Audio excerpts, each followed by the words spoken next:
नमस्कार दोस्तों। हर हर महादेव। वीणा Deepak Soni YouTube channel में आप लोगों का स्वागत है।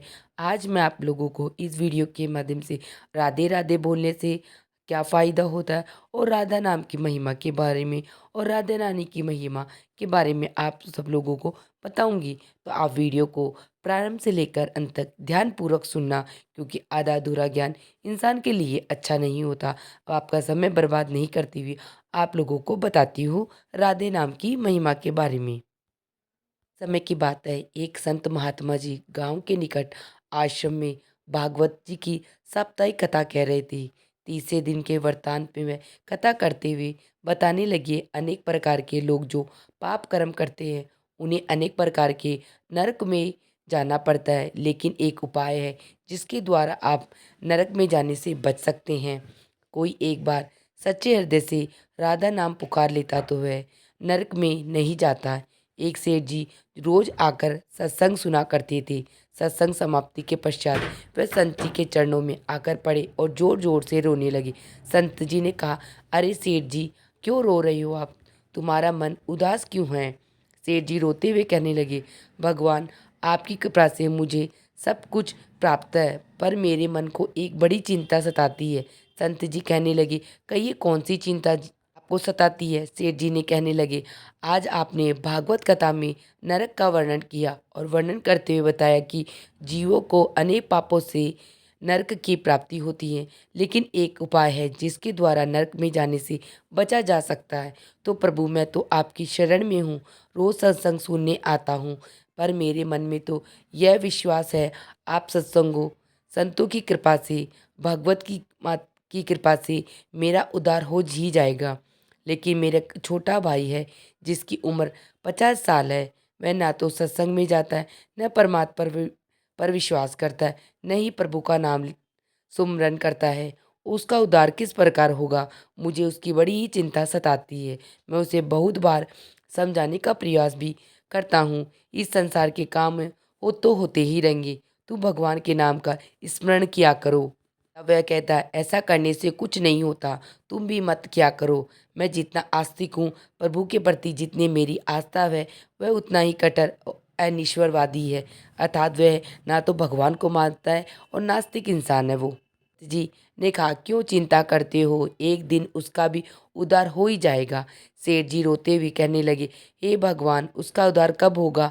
आप जैसे महापुरुषों हमारे गांव में आए हैं, मुझे तो आप पर यकीन है आप ही उसका उद्धार करके जाएंगे। अब आप कैसे भी कृपा करके मेरे घर आइयो, एक बार तो उसके मुख से श्री राधा नाम का उच्चारण कराइए। तब सेठ जी के विनय सुनने पर संत जी ने कहने लगे, नम्रता को सुनकर संत जी कहने लगे, कल सत्संग समाप्ति के पश्चात मैं आपके घर जरूर आऊँगा, उसे परमात्मा का नाम स्मरण अवश्य कराऊंगा। दूसरा दिन हुआ, सेठ जी अपने घर गए, संत जी के आने का इंतजार करने लगे। आश्रम पर कथा की समाप्ति हो गई। संत जी अपने वचन के अनुसार सेठ जी के घर पहुँचे। जैसे ही घर पहुँचते सेठ जी ने बड़े श्रद्धा भाव से संतों का स्वागत किया। उन्होंने अपने भाई को बुलाकर कहा, संत जी आज हमारे घर आए हैं, उनका दर्शन कर लो। वह अंदर से बैठे बैठे कहने लगा, मुझे ना किसी संत से मिलना है और ना ही भगवान से मिलने की इच्छा है। तुम ही इनकी सेवा करो और तुम ही उनका पेट भरो। संत जी ने जब यह वचन सुने तो सेठ जी रोते हुए कहने लगे, भगवान जी देखो, आपने आपके सामने यह आपका अपमान कर रहा है। संत जी कहने लगे, सेठ जी ख्याल न निराश मत तो ये सब कुछ अच्छा ही होगा, सब कुछ अच्छा होगा। अब सेठ जी को दिलासा देते हुए संत जी पलंग से उतरे और उसके भाई के कक्ष में आ गई। उसके कंधों पर हाथ रखकर कहने लगी, और बताओ आज तक कितना कमाया? संत जी को इस प्रकार अपने नज़दीक देखकर कहने लगा, अपना हाथ मेरे कंधों से हटाओ। मैं ना तो संतों का मानता हूँ न भगवान को मानता हूँ। लोग जितने आस्तिक होते हैं मैं उतना ही कट्टर नास्तिक हूँ। मैं भगवान को नहीं मानने वाला हूँ। आप मेरे नज़दीक क्यों आई हैं? संत जी कहने लगे, मैं तो अपना काम करने आया हूँ। संतों का काम होता है लोगों का उद्धार करना। आज तुम्हारे उद्धार का कार्य मिला है तो अवश्य करके ही जाऊंगा। वह सेठ का भाई भी बड़ा ही कट्टर था। वह कहने लगा, आपको किसी का भी उद्धार करना है कर लीजिए, पर मेरा उद्धार आप नहीं कर सकते। मैं कुछ भी नहीं करने वाला हूँ। सेठ के भाई को देखकर संत जी मुस्कुराते हुए कहने लगे, एक बार राधे राधे बोल दो। वह सेठ जी का भाई कहने लगा, मैं कुछ नहीं बोलूँगा। संत जी ने फिर कहा, राधे राधे बोल बोल। कहने लगा, नहीं कहूँगा। फिर संत जी ने कहा, राधे राधे बोलो। वह कहने लगा, मैंने कहा ना, मैं नहीं बोलूँगा। तब संत जी पुनः सेठ जी के पास आए और कहने लगे, जब अब आपने मेरे ऊपर यह जिम्मेदारी सौंपी है, अब मैं जैसा करूं आप बीच में नहीं आना। आप मेरे सारे परिवार वाले बाहर जाकर बैठ जाओ, तब मैं आपको बुलाऊं नहीं। एक भी परिवार वाला इस कक्ष में नहीं आए। अब इस प्रकार सेठ जी ने अपने परिवार सहित बाहर आकर बैठ गए। अब कक्ष में सिर्फ संत जी और सेठ जी का भाई था। संत जी ने पुनः प्रेम से कहा, अरे भैया, एक बार राधे राधे बोल दो। वह कहने लगा, मैंने आपसे मना किया न, मैं नहीं कहता हूँ। न मैं भगवान को मानता हूँ, न मैं भगवान की बातें मानता हूँ। मैं कट्टर नास्तिक हूँ। संत जी ने पुनः उसे प्रेम से हंसते हुए कहने लगे, जितने तुम कट्टर नास्तिक हो, मैं उतना ही बड़ा आस्तिक हूँ। मैंने अगर निश्चय कर लिया है, तुम्हारे मुख से राधा नाम को सुनकर ही जाऊँगा। और पक्का समझ लेना कि तुम्हारे मुख से राधा का नाम निकलना ही है। वह कहने लगा, आप कितना भी प्रयास कर लो, मैं एक बार भी नाम नहीं लेने वाला। अब संत महापुरुष होते तो बड़े दयालु हैं, पर लीला मात्र उन्होंने क्या किया, उस सेठ के भाई का ना हाथ पकड़ा और हाथ पकड़ जोर से घुमाने लगे। अब वैसे ठहरा 50 साल का, वृद्धावस्था थी। संत भी वृद्ध थे, पर संतों के अंदर भक्ति का तेज होता है। उन्होंने जोर से उसके भाई का हाथ घुमाया, मरोड़ दिया। हाथ घुमाकर संत जी फिर कहने लगी, कहो राधे राधे। वह कहने लगा, नहीं कहूँगा। अब तो संत जी ने जोर से हाथ घुमाकर सेठ के भाई को जमीन पर पटका दिया और खुद उसके पेट पर चढ़कर बैठ गए। और संत जी फिर कहने लगे, बोलो राधे राधे। वह फिर कहने लगा, नहीं कहूँगा। अब तो संत जी ने उसके दोनों हाथ पकड़े, उसके पैरों को बांध दिया और कहने लगे, कहो राधे राधे। अब ऐसी अवस्था में वह सोचने लगता है, ये संत तो मुझे मार ही देगा। उसने बिना इच्छा के एक बार ऐसे ही कह दिया, राधे राधे। जैसे ही उसने राधे राधे कहा, संत जी ने उसके हाथ पैर खोल दिए, उसके बंधनों को छोड़कर बाहर आकर कहने लगे, सेठ जी, आपका कल्याण हो गया, आपके भाई का भी कल्याण हो गया। सेठ जी कहने लगे, अंदर से बहुत तेज आवाज़ें आ रही थी। तब संत जी कहने लगे, आपने काम ही ऐसा दिया था। आपने कहा वह नास्तिक है, कभी कुछ बोलता ही नहीं। आज आपके भाई ने राधे नाम का उच्चारण कर लिया है, इसका कल्याण हो गया। अब मैं जा रहा हूँ, कल से पुनः मेरी कथा पर। संत जी तो अपने स्थान पर लौट आए। सेठ का भाई जमीन से उठकर अपने भाई से कहने लगा, यह कैसे संत है, मुझसे झगड़ा करने आए हैं। मेरे ऊपर चढ़कर बैठ गए और कहने लगे, अगर मेरे राधे राधे का नाम उच्चारण नहीं करोगे तो मैं तुम्हारे ऊपर से ऐसे बैठे रहूँगा। अब उसकी बातें सुन सेठ जी तो हंसने लगे। हंसते हुए मन से भगवान को धन्यवाद देते हुए कहने लगे, हे प्रभु, आपके संत भी बड़े दयालु हैं। खुद कष्ट सहकर भी लोगों का कल्याण करते। समय व्यतीत हो गया है, मुश्किल से 5-6 महीने गुजर गए। अचानक एक दिन छोटे भाई का देहांत हो गया। शरीर समाप्ति के पश्चात आत्मा शरीर से अलग हो जाती है। वह आत्मा ही ऊपर यमराज के पास जाकर सारे हिसाब किताब देती है। अब इस व्यक्ति का हिसाब किताब खोला गया। यमराज ने चित्रगुप्त से कहा, जो आज इंसान हमारे पास आया है, इसका हिसाब किताब निकालिए। चित्रगुप्त कर्मों का हिसाब देखकर बताने लगे, हे भगवान, इसने अपने जीवन में कभी परमात्मा का नाम सुमरण नहीं किया, सदा पाप ही पाप करते रहा। पाप ही पाप किए, इसे तो सीधे नरक में भेज दिया जाए। अब यमराज के आदेश अनुसार जैसे ही उसे नरक भेजा जा रहा था, तभी चित्रगुप्त ने कहा, भगवान, एक बात और है। यमराज जी ने कहा, कौन सी बात बेटा? चित्रगुप्त ने कहा, भगवान, एक बार संतों के कहने पर इसने राधा नाम का उच्चारण किया था। अब एक बार राधा नाम का उच्चारण कर लिया है इसने। यमराज ने दूतों से कहा, थोड़ी देर रुक जाइए, इसका हिसाब किताब किया जाएगा, इसके बाद ही इसे नरक में भेजा जाएगा। यमराज ने पुनः चित्रगुप्त से कहा, जल्दी से इसका हिसाब देखो और कहीं इसने परमात्मा का नाम उच्चारण तो नहीं किया। चित्रगुप्त ने फिर से पुनः सारा हिसाब देखा और देखकर कहने लगे, भगवान, इसने एक बार जो नाम उच्चारण किया वह संतों के भय से किया था, दिल से भी नहीं किया था, पर एक बार राधा नाम का उच्चारण किया। जीवन में पाप में अब क्या किया जाए। तब यमराज ने उसी इंसान से पूछा, एक बात बताओ, हम तुम्हें पहले राधा नाम का उच्चारण का फल दे या तुम्हें नरक में भेज दिया जाए। तब वह भक्त हाथ जोड़कर कहने लगा, भगवान, नरक में तो जाना ही है, इससे अच्छा है आप मुझे एक बार राधा नाम का उच्चारण का फल दे दो, फिर मुझे यहाँ चाहो भेज देना। अभी यमराज भी अपनी पुस्तक खोलकर देखने लगे, एक बार राधा नाम का उच्चारण का फल क्या होता है। उन्हें सारी पुस्तक खोल दी पर उन्हें कहीं फल दिखाई नहीं दिया। तब वे विचार करने लगे, एक बार राधा नाम का उच्चारण का फल तो मुझे पता ही नहीं।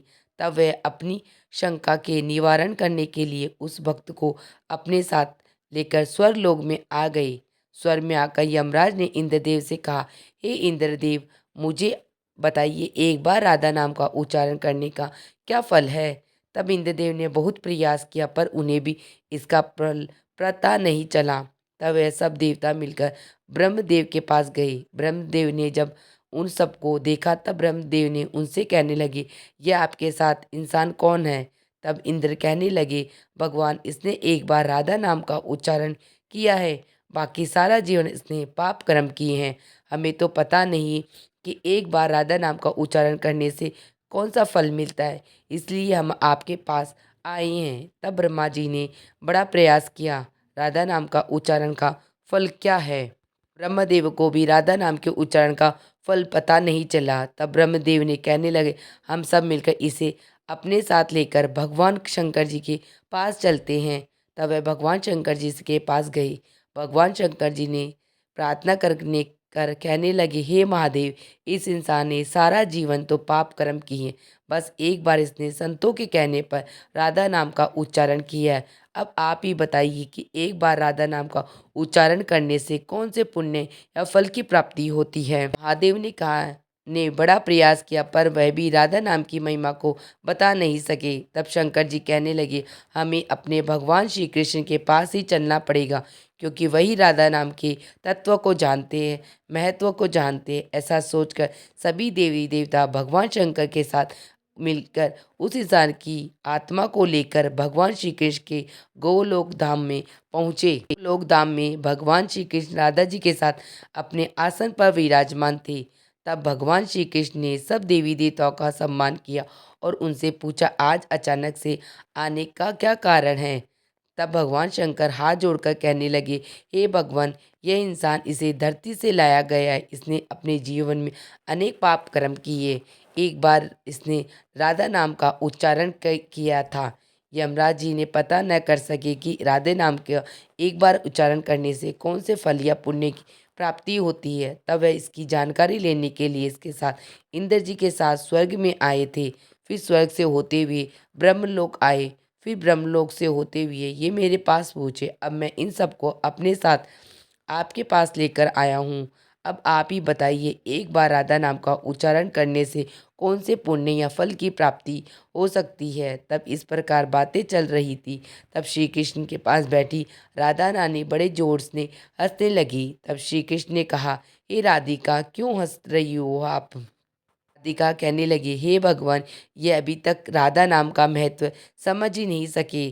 तब भगवान शंकर जी कहने लगे, हे महारानी, राधिका के नाम का क्या असर है, आप हमें बताइए। तब राधिका जी कहने लगी, हे महादेव, आप खुद सोचिए, इस व्यक्ति ने एक बार राधा नाम का जप किया, वह एक बार राधिका के नाम के जपने से स्वर्गलोक की सैर करके आया, ब्रह्मदेव का ब्रह्मलोक में दर्शन करके आया, आपके महादेव लोक में शिवलोक का दर्शन करके आया है, में इसने आपका दर्शन किया। आज एक बार उच्चारण के प्रभाव से यह आप सबको साथ लेकर अपने हमारे गोलोक धाम में आया है, मेरे दर्शन और श्री कृष्ण का पूजन कर रहा है। इससे अधिक राधा नाम का और फल इसे क्या प्राप्त हो सकता है। राधिका जी ने इस प्रकार एक बार राधा नाम का पूरा महत्व बताया तो रमराज जी कहने लगे, यह तो बड़ा अनंत फल है। जो व्यक्ति नरक में जाने वाला था वह एक बार राधिका नाम से उच्चारण से सब लोगों की यात्रा कर भगवान श्री कृष्ण और राधा रानी के चरणों में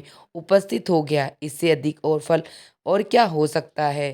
तभी फिर से यमराज कहने लगे, हे भगवान, क्या अब इसे नरक में जाने की आवश्यकता नहीं है। तब श्री कृष्ण कहने लगे, धर्मराज जिसने एक बार भी राधा रानी के चरणों का दर्शन कर लिया हो वह तो कभी भी नरक में जा नहीं सकता। तब वह भक्त जो वहाँ पर राधा रानी के दर्शन कर रहा था वह कहने लगा, हे महारानी, मैंने तो संतों के भय में आकर आपका राधा नाम का उच्चारण किया था, पर जो सच्चे हृदय से आपके नाम का उच्चारण करते हैं उन्हें तो जीवन में कोई नहीं होता होगा, वह तो नरक की यात्रा में कभी नहीं निकलेगा, वह तो सीधा आपके चरणों में समा जाएगा।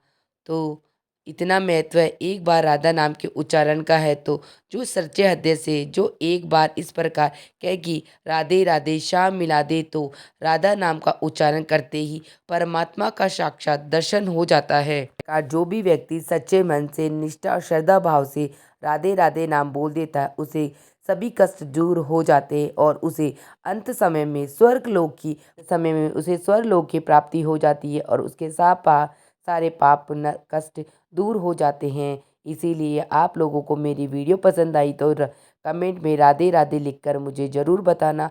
वीडियो पसंद आई है तो चैनल को लाइक एंड सब्सक्राइब शेयर ज़रूर करना, जिससे आने वाली वीडियो का नोटिफिकेशन आप लोगों को प्राप्त हो सके। राधे राधे, हर हर महादेव। मिलते हैं नेक्स्ट वीडियो में।